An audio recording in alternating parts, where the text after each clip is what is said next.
Hello everyone, আসসালামু আলাইকুম। কেমন আছেন সবাই? সবাইকে অনেক অনেক শুভেচ্ছা এবং ভালোবাসা জানাচ্ছি এক্সপিরিয়েন্স কুক অ্যান্ড আদার্সের পক্ষ থেকে। আর এই তো ঘরে থাকায় খুব সিম্পল কিছু মশলা দিয়ে আমি খুব সুন্দরভাবে চিকেন রোস্ট বানাবো, আর সেটাই তোমাদের সাথে আজ শেয়ার করব। এইখানে প্রথমে আমি একটা মুরগি নিয়ে নিয়েছি, আর মুরগির পিসগুলা সুন্দর করে কেটে পরিষ্কার করে একটা বলের মধ্যে নিয়েছি। আর এখানে আমি দিয়েছি কিছুটা গুঁড়ামরিচ আর লবণ দিয়ে মাখিয়ে নিব আর কি। আর এই দিকে আমি সুন্দর করে রসুন, পেঁয়াজ, আদা, কাঁচামরিচ, পেস্তা বাদাম নিয়েছি। এটা আমি শিলপাটায় বেটে নিব। তো এই তো বাটাবাটির কাজ চলবে। আর এদিকে আমি ফ্রাই প্যান দিয়ে দিলাম, আর এটা তেল গরম হইতে হইতেই চিকেনগুলো দিয়ে দিচ্ছি। চিকেনগুলো সুন্দর মতো ভেজে নিব। তো আস্তে আস্তে খুব অল্প আছে এগুলো ভাজতে হবে। প্রথমে এক পিঠ ভাজার পরে উল্টায় দিয়েছি, আর এখন আর এক পিঠও প্রায় ভাজা শেষ হয়ে যাচ্ছে, ওটা আমি উঠাই নিয়েছি। আর এই তো আমার রেডি চিকেন ভাজাটা রেডি। আর এখানে আমি বেটে নিয়েছি যেগুলো আমি দেখালাম আর কি, ওইগুলো। আর এখানে কিছুটা বাদাম আর কিশমিশও বেটে নিব।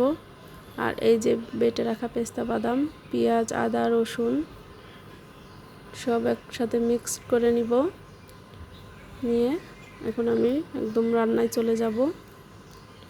তো কড়াই তেলটা গরম হইতে হইতে কিছুটা পেঁয়াজ বেরেস্তা করে নিব। পেঁয়াজ বেরেস্তা এখনই আমি করে নিব, কারণ এখন তেলের পরিমাণটা একটু বেশি দেওয়া আছে। আর এই তেলেই আমি পেঁয়াজও বেরেস্তা করে নিব, আর সাথে আমার রান্নাটাও কমপ্লিট করে নিব। তো পেঁয়াজ বেরেস্তা একেবারে শেষ, এই তো তুলে নিয়েছি। একটু ব্রাউন কালার হইতেই তুলে নিতে হবে। কিছুটা পেঁয়াজ আবার দিয়ে দিলাম রান্নার জন্য। তো রান্নার পেঁয়াজটা ঠিক এমন হইতেই এবার সেই বেটে রাখা মশলাগুলো দিয়ে দিব একে একে। তো এই তো দিয়ে দিচ্ছি কিছুটা মশলা, যেটা ডাল আর এলাচ দিয়ে সুন্দর মতো নাড়তে হবে, দেখতে হবে যাতে পুড়ে না যায়।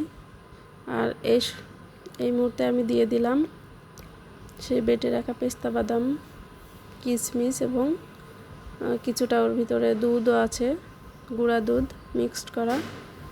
তো এ পর্যায়ে সুন্দর মতো নেড়ে নিচ্ছি। কালারটা দেখুন কি সুন্দর লাগছে। আর আমি কিন্তু খুবই কম মশলা দিয়ে রান্নাটা করতেছি, আর আমি রান্নায় তেলও কম ব্যবহার করব।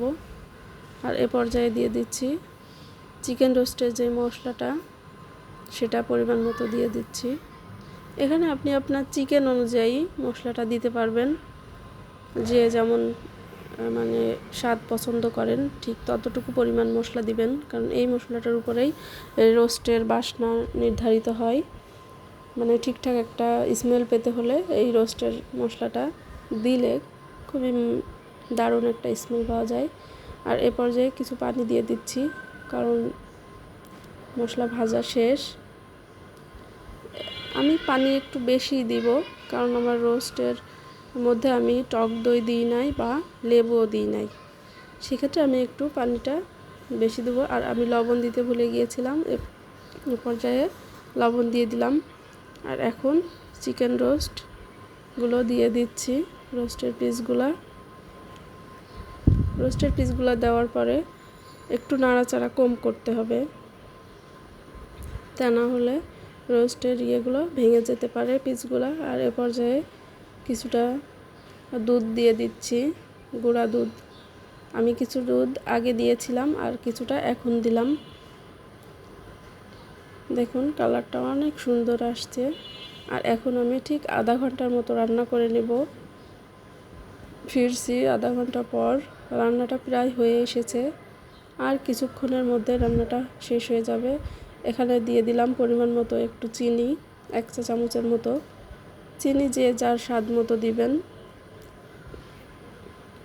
তো রান্নাটা একেবারে শেষ প্রায়। দেখুন চুলা থেকে নামিয়েও নিয়েছি। আগেই বলেছিলাম একটু তেল কম দিয়ে রান্না করব, তাই আমার রোস্টে অত বেশি তেল দেখাচ্ছে না। যাই হোক, রান্নাটা শেষ, এখন খাওয়ার পালা। ভিডিওটি কেমন লাগলো অবশ্যই কমেন্ট করে জানাবেন। আল্লাহ হাফেজ।